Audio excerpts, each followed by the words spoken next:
Most people don't struggle with saying no because they don't know the word. They struggle because of what comes after it: guilt, anxiety, fear of disappointing someone. So they say yes when they don't want to, overcommit, get drained, and then resent the person who asked. Learning to say no without guilt isn't selfish, it's self respect. It protects your time, your energy, and the parts of your life that actually matter. No is a boundary, not a betrayal. And the reason so many people feel guilty saying it is because they were raised to believe that good people are always helpful, always available, always giving. But there is a difference between being kind and being used. When you say no, you are not attacking someone, you are protecting yourself. A boundary isn't a wall, it's a line that says, this is where my time, energy, and well being matter. The moment you understand that, guilt starts to fade. Most guilt doesn't come from saying no, it comes from imagining how the other person will react. You picture them disappointed or frustrated, and instead of dealing with that moment, you trade your own comfort just to avoid it. That's how you end up exhausted, overwhelmed, secretly irritated, and silently resenting the people you keep saying yes to. What people don't realize is that resentment grows faster than guilt ever will, because guilt fades, but resentment keeps score. When someone asks for your time or energy, you have every right to decide if you can give it. You are not required to sacrifice sleep, peace, or priorities just to look nice. A boundary is a sign of maturity, not selfishness. It means you value yourself enough to protect what matters. You can care about people and still say no to them. You can love someone and still have limits. The people who get angry at your boundaries are usually the ones who benefited when you had none. They are not upset because you said no. They are upset because you stopped making your life convenient for them. And that reveals something important. Saying no doesn't ruin relationships. It exposes the ones that were one-sided. When you treat your time like it's valuable, others start to treat it the same way. If you always say yes, people assume you're always available. If you never complain, people assume you never get tired. And it isn't because they're selfish. It's because you trained them to think nothing is too much for you. A boundary retrains that. It tells the world you are not a machine. You are a human being with limits. The first time you say no, it might feel uncomfortable. Your voice may shake, your heart may race, your mind might jump to worst-case scenarios. But discomfort is temporary. Peace lasts longer. And every time you practice saying no, even in small ways, you build confidence. You start realizing you don't lose friends when you protect your energy. You lose only the people who are taking advantage of it. Boundaries also teach people how to treat you. If you cancel your plans every time someone needs something, they will continue expecting it. If you give money every time someone asks, they will keep asking. If you drop everything to solve other people's problems, they will never learn to solve their own. A gentle no can do more good than a forced yes. It shows that even though you care, you will not drain yourself to keep others comfortable. And the best part is, the people who respect you will never make you feel guilty for having limits. They may be disappointed, but they won't punish you for protecting your peace. Those are the people worth keeping. A boundary is a sign that you understand your worth. It means you respect your time enough not to waste it on things that don't align with your priorities. It means you respect your energy enough not to give it out like it's endless. And it means you respect yourself enough not to live your life controlled by other people's expectations. You are allowed to rest. You are allowed to choose yourself. You are allowed to say no, even if it surprises people, even if it upsets them, even if they don't understand, because your life is not a service desk for everyone else's needs. When you start treating your no as a boundary instead of a betrayal, everything changes. You don't owe long explanations. And this is where most people get trapped. They finally build up the courage to say no, but the moment the word comes out, they panic and start stacking excuses behind it. They think if they justify themselves enough, the other person will accept it more gently. What actually happens is the opposite. The longer the explanation, the weaker the boundary sounds. When you over-explain, it comes across like you're asking for permission. You start defending your own decision as if you need the other person to approve it. That's why people push back. They hear the door cracked open and they try to walk through it. Can you do it later? Can you make time? Are you sure? Every extra detail becomes a negotiation point. The truth is, you don't need a reason to protect your peace. A simple no is complete by itself. When you keep your no short, the conversation ends clean. Confident people don't explain every choice they make, and you don't have to either. You don't need to list your schedule, apologize 10 times, or tell a dramatic story to make your boundary acceptable. The moment you start explaining too much, you put yourself in a position where your reason has to be good enough for them. If they don't think your reason is valid, they assume the boundary can be pushed. That's how guilt takes over. You say no, they question it, and suddenly you're defending something that didn't need defending. Less talking gives less room for guilt to grow. Most of the time, people aren't even asking for all those details. It's our own discomfort that makes us add them. We're trying to soften the blow, trying too hard to keep everyone happy. But a no is not an attack. It's not cruel. It's not disrespectful. It's a simple answer. When you say it directly, without overthinking, people adjust quickly. They might be surprised at first, especially if they are used to you always saying yes, but clear boundaries earn respect. Even the people who don't like your answer will understand it faster if you don't wrap it in excuses. Short answers sound confident. I can't. I'm not available. That doesn't work for me. That's all. You don't need to promise a future yes. You don't need to explain what else you're doing, and you don't need to apologize for having a life. When you learn to say no without a speech attached to it, you take back control of your time and energy. You stop giving others the power to talk you into something you don't want. You stop feeling like you owe everyone access to you. The goal is not to be rude, it's to be clear. A calm, short no is still respectful. The people who genuinely care about you won't need an essay to accept your boundary. They won't make you feel guilty or demand proof that your reason is good enough. And the people who do get offended by a short no are usually the ones who were hoping to change your mind. Every time you choose a short answer instead of a long explanation, you remind yourself that your choices belong to you. You don't owe everyone a piece of your life, your schedule, or your mind.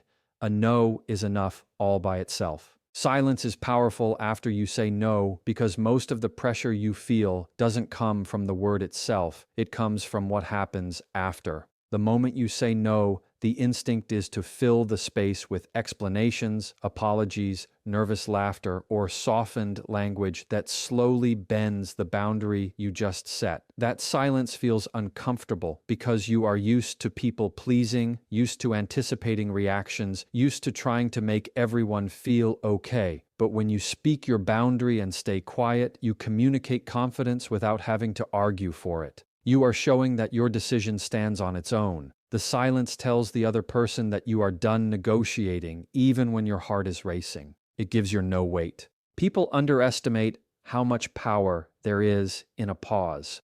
When you say no and then stay still, most people won't push further. They hear your tone, they see your calmness, and they feel the finality of it.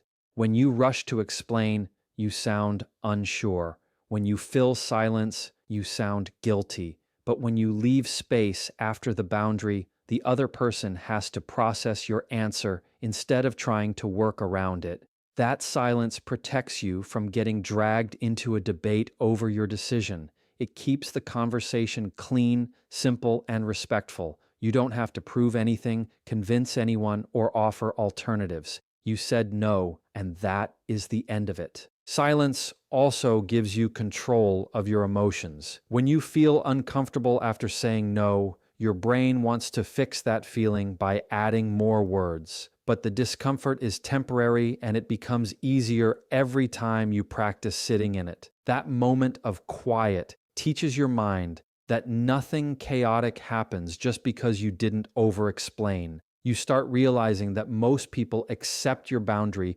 quicker than you expect. If they feel disappointed, they handle it. If they are surprised, they adjust. You don't have to manage their reaction for them. When you stay silent, You separate their feelings from your responsibility. It is also a test that reveals how someone sees you. A healthy person hears no and respects it. Someone who only liked you for what you could give will try to guilt you, pressure you, or manipulate you. The silence after your no exposes their intentions without you needing to argue. When you don't rush to soften your answer, their response becomes very clear. You learn who sees you as a person and who sees you as a resource. And even when someone doesn't like your answer, silence prevents unnecessary conflict. People argue when there is room to argue. When there is nothing to grab onto, the conversation slows and ends. The more you build this habit, the more natural it feels. At first, the silence feels heavy, but soon it feels strong. You stop fearing other people's reactions and start trusting your own decisions. You realize you don't need perfect words to protect yourself. You don't need permission to set limits. You don't need to keep everyone happy. You just need to say no and then let the silence hold the boundary for you. The right people respect limits, and this is one of the biggest lessons you learn when you start saying no with confidence. The people who genuinely care about you might feel disappointed, but they won't punish you for protecting your time or energy. They might not like the answer, but they will respect it. Healthy relationships are not built on constant agreement or unlimited access. They are built on boundaries, communication, and mutual respect. When someone truly values you, they don't just want what you can give, they want you to be okay. They want you to have rest, balance, and peace. They don't ask you to burn yourself out so they can stay comfortable. When you say no, they accept it without guilt-tripping, pressure, or manipulation. That is what real respect looks like. The moment you start setting boundaries, you begin to see who is in your life for the right reasons. Some people only liked you because you were always available. Some liked you because you never said no. Some enjoyed the convenience of your time, your help, and your energy, and when that convenience disappears, they disappear too. This can feel painful, but it is also clarity. It shows you who was using you and who was appreciating you. A relationship that falls apart because you finally set a boundary was never a healthy relationship to begin with. You were just the one holding it together by constantly sacrificing yourself. Respect is shown in small reactions. When you tell someone you can't make it, do they accept it calmly or do they try to push you into changing your mind? When you say you're not available, do they listen or do they argue? When you say you need space, do they give it or do they make you feel guilty for needing it? People reveal their respect through how they handle your limits. The ones worth keeping won't make you feel bad for taking care of yourself. They won't turn a no into a fight. They won't act like your boundary is a problem. They might ask questions, but they won't demand explanations you don't owe. They adjust, they understand, and they move forward. Sometimes the fear of losing people keeps you from saying no, but the truth is that the people you lose by setting boundaries are the exact people who were draining you. When you stop being available all the time, your life gets quieter, but in a good way. You have fewer obligations you didn't want, fewer emotional burdens that weren't yours, fewer friendships built on expectation instead of respect. And in that space, something better happens. New people, healthier people start to enter your life. People who know how to give as much as they take. People who don't need you to break yourself in half to prove your loyalty. People who respect your no because they understand the value of their own. When your life is filled with the right people, you don't feel scared to set boundaries. You feel safe doing it. You don't feel guilty for putting yourself first. You feel supported. Real respect doesn't ask you to sacrifice your well-being. And the moment you start honoring your own limits, you naturally attract relationships built on trust, balance, and mutual care. A no to others is often a yes to yourself, and this is where the entire mindset shifts. Most people say yes out of habit, fear, pressure, or guilt, not because they actually want to. They say yes to avoid discomfort in the moment, but then they pay for it later with stress, exhaustion, and frustration.